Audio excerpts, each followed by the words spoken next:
तो सवाल यह है कि पृथ्वीराज चौहान पिक्चर देखनी चाहिए या नहीं। बहुत दिनों के बाद फिर एक बार आपसे मुलाकात करने के लिए आया हूँ। नाम जानते होंगे ना आप, मेरा अक्षय कुलकर्णी नाम है। और चलिए मुलाकात की शुरुआत करते हैं फिर से। इस बार मैं कमिट विमिट नहीं करूँगा आपको कि हाँ इसके बाद मैं अक्सर आपसे मिलाया करूँगा, मैं मिलने का आऊँगा, मैं वीडियोस बनाऊँगा, मैं पॉडकास्ट बनाऊँगा। लेट इट बी, समय पर छोड़ देते हैं। तो आज का हमारा टॉपिक है कि पृथ्वीराज चौहान ये जो मूवी है देखनी चाहिए या नहीं। देखो, अगर मेरा सिर्फ ये इंटेंशन है कि आप मेरे पॉडकास्ट को लास्ट तक सुने तो शायद मैं इसको बचा के रखता, इस मुद्दे को बचा के रखता कि पिक्चर को देखना चाहिए या नहीं देखना चाहिए। लेकिन मैं बहुत दिल से आप सब लोगों को अपील करना चाहता हूँ कि हम सब लोगों को ये जो पिक्चर है पृथ्वीराज चौहान ज़रूर देखनी चाहिए। अब आप सवाल करेंगे कि पिक्चर डल है, पिक्चर अच्छी नहीं है, मैंने रिव्यूज़ देखे हैं, मेरे दोस्त ने मुझे बताया था, फिर मैं क्यों देखूं? देखो, पिक्चर तो मैंने भी देखी है। सबसे पहले मैंने पिक्चर देखी और उसके बाद मैं आपको बोल रहा हूं कि आपको भी पिक्चर देखनी चाहिए। अब वो क्यों देखनी चाहिए, बहुत ही शॉर्ट में मैं आपको बताऊंगा। आपने नोटिस किया होगा कुछ बच्चे बहुत ही शैतानी करते हैं, लेकिन उनके माँ बाप ना उस शैतानी को एक्सेप्ट ही कर लेते हैं और लोगों को ये बताते हैं कि नहीं हमारा बच्चा तो बहुत बढ़िया है, उसकी तारीफ करते हैं। जब बच्चा बहुत ही छोटा होता है तो उसके मुंह से अगर गाली वाली निकलती है तो उसको भी अप्रिशिएट किया जाता है। भाई आपने भी देखा होगा कि देखो इतना सा है लेकिन कैसे गाली दे रहा है। फिर आगे क्या होता है, बच्चा वही करने लगता है जिसके लिए उसको अप्रिसिएशन मिलता है। और कुछ बच्चे ऐसे होते हैं जिनको इस तरह के कामों के लिए अप्रिसिएशन नहीं मिलता, तो वो बच्चे सुधर जाते हैं। मेरे कहने का मतलब यह है कि आप जिस चीज़ को अप्रिशिएट करते हो वो चीज़ बढ़ती जाती है। अब मैं आपको बच्चों का एग्जाम्पल ही दे रहा हूँ।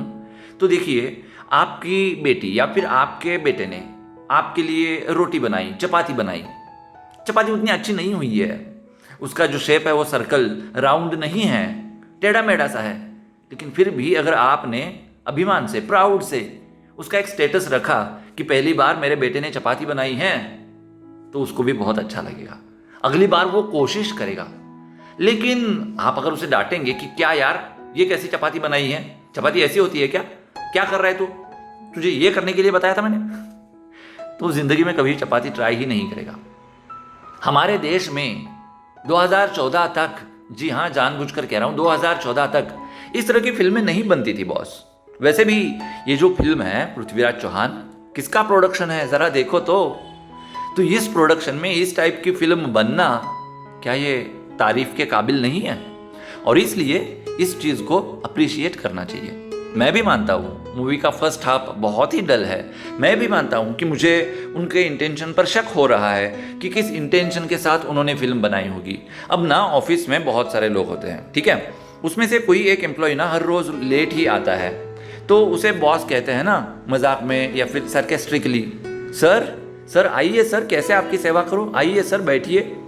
तो वैसे एक टाइप से मजाक करने का प्रयास इस मूवी के ज़रिए जो भी इसका प्रोडक्शन हाउस है या फिर डायरेक्टर है उन्होंने किया है, ऐसा मेरे को लगता है। कुछ चीज़ों को सब्लिमिनली सर्व करने की कोशिश भी इस पिक्चर के ज़रिए हुई है।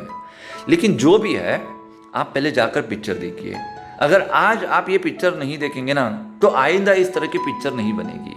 और अगर आज इस पिक्चर को आप देखेंगे तो आइंदा पिक्चर बनाने वाला सोचेगा कि हाँ मैं बनाऊंगा, अगर वो आगे पीछे होगा तब भी लोग देखेंगे, और ये सोचकर वो पिक्चर बनाएगा।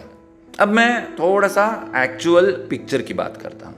जैसे मैंने बताया कि फर्स्ट हाफ बहुत ही डल लगता है, मतलब ऐसे लगता है कि जानबूझकर कोई लंगड़ा होने का हाव भाव या एक्टिंग कर रहा है। लंगड़ा होने का मतलब ये जो बैनर है, जिस बैनर के तले ये फिल्म बनी है, नाम नहीं लेना चाहता मैं, ये बैनर इस तरह की फिल्म नहीं बनाता। जो मेरा एक्सपीरियंस है, जहां तक मैं सोचता हूं, वहां पर उस बैनर का एक फ्लेवर होता है, जो फ्लेवर फर्स्ट हाफ में इस मूवी में कंप्लीटली मिसिंग है। और वो कहीं ना कहीं आपको डाउट दिलाता है कि आप बहुत अच्छा चल सकते हो लेकिन लंगड़ा होने का नाटक कर रहे हो। आपके पेट में दर्द नहीं हो रहा, लेकिन आप कह रहे हो कि मेरे पेट में बहुत दर्द हो रहा है और इसलिए आज मैं स्कूल नहीं जाऊंगा, आज मैं ऑफिस नहीं जाऊंगा। तो वो कहीं ना कहीं मेरे को शक आ रहा था ये पिक्चर देखते हुए।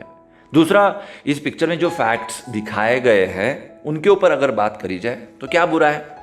देखो उस ज़माने में भी एक लड़की, एक औरत किस तरह से सवाल करती थी, और सिर्फ सवाल करती नहीं थी, बाद में उसको अप्रिशिएट भी किया जाता था उस ज़माने में। वो हमारा कल्चर था भाई, उस कल्चर को हम भूल चुके हैं। ये आपको अप्रिशिएट करना पड़ेगा, ये आपको स्वीकारना पड़ेगा, इसको आपको एक पैम्पर्ड फीलिंग देनी पड़ेगी।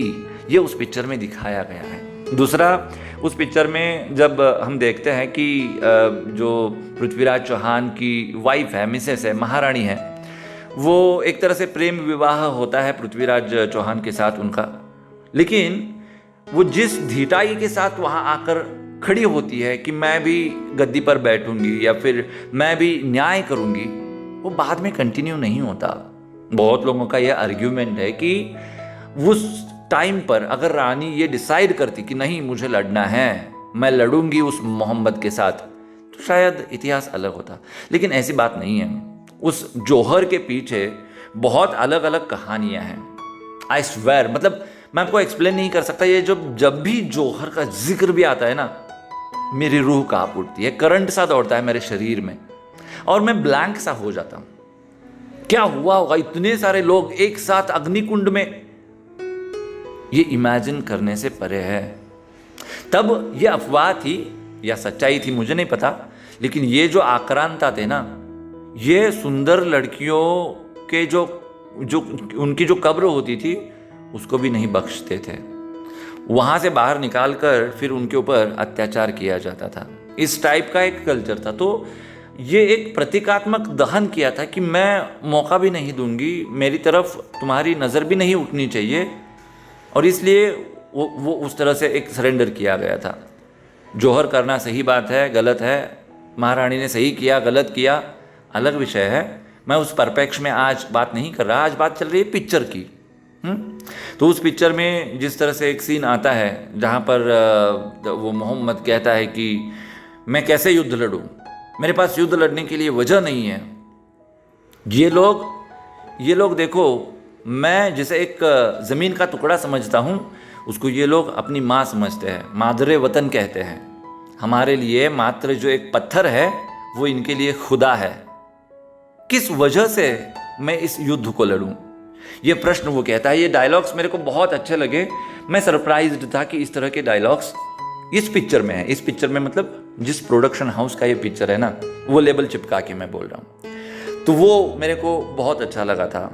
उसके बाद में जब जयचंद का पार्ट इसमें आता है, मतलब इस पिक्चर के बारे में बात करते हुए मैं जयचंद का जिक्र ना करूँ ऐसा नहीं हो सकता। तो जयचंद के बारे में क्या कहूँ मैं, ऑफ कोर्स जयचंद नहीं होने चाहिए, लेकिन वहाँ पर मेरा एक थोड़ा सा अलग सोचना है। देखो कभी कभी ना हम घरेलू मामलों में बाहर के लोगों को ले आते हैं, खींच के ले आते हैं, जो कि गलत होता है। ये सीख हमको सीखनी चाहिए।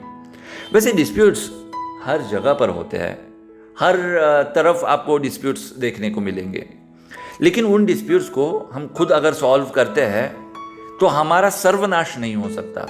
ये आपको सोचना पड़ेगा। At the end of this podcast मैं ये कहना चाहूँगा कि हमारा इतिहास बहुत ही अमेजिंग है। उस इतिहास के बारे में हम लोगों को कुछ पता ही नहीं है, ये मेरे को अच्छा नहीं लगता। जैसे पृथ्वीराज चौहान की मुंडी काटकर उसका इस्तेमाल कहाँ पर किया था पता है ना आपको? वो इस पिक्चर में नहीं दिखाया गया, जो कि मेरे को अच्छा नहीं लगा। दिखाना चाहिए था ना, लोगों को पता तो चले कि इतना वीर और महान राजा हमारा, उसके साथ क्या दुर्व्यवहार हुआ, ये पता चलना चाहिए ना हमको, तो वो दिखाना चाहिए। लेकिन मेरा फिर यहाँ पर लेकिन ये आ रहा है कि कोई पिक्चर निकालेगा, फिर हमको बताएगा, फिर हम लिटरेट होंगे, ये मेरे को ना अच्छा नहीं लगता। हम लोगों को इनके बारे में पहले से पता होना चाहिए, चाहे सम्राट पृथ्वीराज चौहान हो, चाहे हमारे हम सब के अभिमान, हम सब के देवता जिन्हें हम मानते हैं, छत्रपति श्री शिवाजी महाराज हो या फिर धर्मवीर छत्रपति श्री संभाजी महाराज हो, इनके साथ क्या हुआ था, इनकी ज़िंदगी क्या थी, ये हम सब लोगों को पता होना चाहिए। ये मैं आपको इसलिए बोल रहा हूँ क्योंकि जब मैं ये पिक्चर देखने गया था तो मैं ये नोटिस कर रहा था कि लोगों को ये तक पता नहीं था कि राजा पृथ्वीराज नाम का कोई इंसान इस देश में होके चला गया है। अब उसके साथ क्या हुआ था उसकी बात तो आप छोड़ ही दीजिए, जो कि मेरे लिए बहुत ही पीड़ादायी था। और इसलिए मैं आप सबसे यही रिक्वेस्ट करूँगा इस पॉडकास्ट के अंत में कि आप सब लोग ये जो भी महान लोग हैं इनके बारे में पढ़ें, इनके बारे में और ज़्यादा जानने की कोशिश करें। क्यों? क्योंकि जिन लोगों को उनका इतिहास पता नहीं होता ना, वो लोग कभी भी इतिहास नहीं बना पाते, या फिर उनका ज़िंदगी में कुछ नहीं होता, या फिर यूँ कहिए कि वो ज़िंदगी में कभी आगे बढ़ ही नहीं पाते। इसलिए कोशिश करिए अपना खुद का इतिहास जानने की। मेरे हिसाब से फिर एक बार मैं रिपीट कर रहा हूँ, ये जो फिल्म आई है पृथ्वीराज चौहान देखनी चाहिए। हाँ, भूल ही गया मैं इस पिक्चर के बारे में बात करते हुए एक चीज़ है, एक एलिमेंट है जिसके बारे में मैं बात ना करूँ, ऐसा हो ही नहीं सकता। वो चीज़ है कि गाने, म्यूज़िक।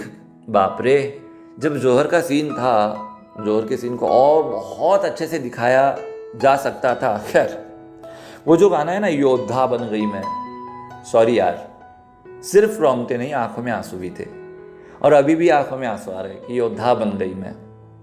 उस गाने के लिए आप थिएटर में जाकर इस पिक्चर को देखना, जितना हो सके मेरे पॉडकास्ट को फैला देना, सो दैट एक दो लोग भी अगर इस पॉडकास्ट के ज़रिए थिएटर तक जाते हैं, मुझे बहुत अच्छा लगेगा। ठीक है, ऐसा लगेगा कि मैं देश की सेवा कर रहा हूँ। खैर, लेट इट बी। चलो, फटाफटी से चैनल को सब्सक्राइब करो, वीडियो को शेयर करो, लाइक करो, और जो भी करना है, डिसलाइक करना है, कमेंट करने कर सकते हो। फिर जल्दी आने की कोशिश करूँगा मैं, तब तक मेरा थोड़ा सा इंतज़ार करना। और बस यार, अभी मुझे अलविदा कहने की इजाज़त देना। नमस्कार, जय हिंद, वंदे मातरम।